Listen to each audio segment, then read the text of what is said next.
Hello and welcome. I'm in sunny California. Just got back from a hike. Well, still on the hike, I should say. I'm a little bit dirty. But I wanted to offer a stop, and since I had this awesome platform, give you an opportunity to just experience some of these poses that really help me on my hikes. One specifically for right now is hip opening that I don't have to get on the ground for. I do have the capacity, of course, to get on the ground, but not always is that an option.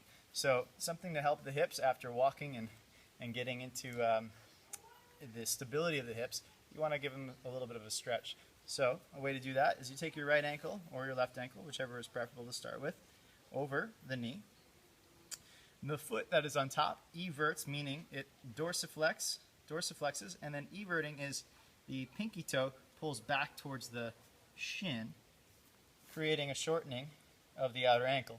I have a video on that, a whole everting foot video. You can go watch that if you're not sure, if you want more tips on how to get there. Once you get the foot everted, then the shin is already set, which is nice, but then we have to set up the femur bone in the hip socket. So what you're going to do is try to spin the thigh bone inward, and the back of the pelvis pulls outward.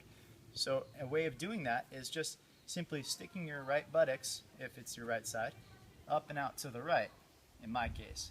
But if you're viewing this, it probably looks like the left because it's mirrored. So pull up and out to the right until you feel the back of the pelvis opens up. In other words, you'll feel an increased stretch in the outer hip.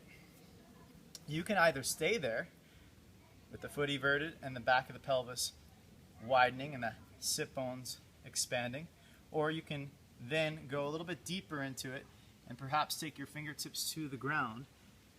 This will give you more support, but it'll also give you more depth, more range of motion. From here, if it feels good, you can then revisit pulling the hip, even the knee, up a little bit and out to expand or to get deeper stretch. From here, if you like, you can just stay here and breathe. If you want to get your hands dirty or you want to have a little bit more fun, you can take that into a pose called Galavasana, which is basically a pigeon pose on your hands. I'll demonstrate that real quick without going too into deep detail. You take your foot, evert it firmly around the arm.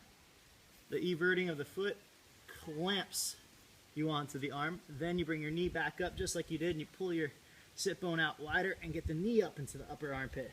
You can work that a few times, just really getting into the hip opener. And then, of course, placing your hands out in front.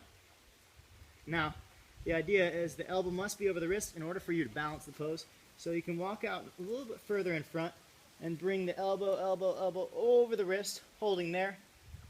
You'll feel a sense of lightness.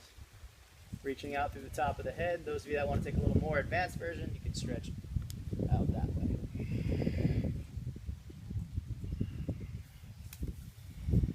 So again, it's a hip stretch. You can choose the arm balance. It's not necessary. Just another aspect, of course, if you don't mind getting your hands dirty on your hike or in your living room for that matter.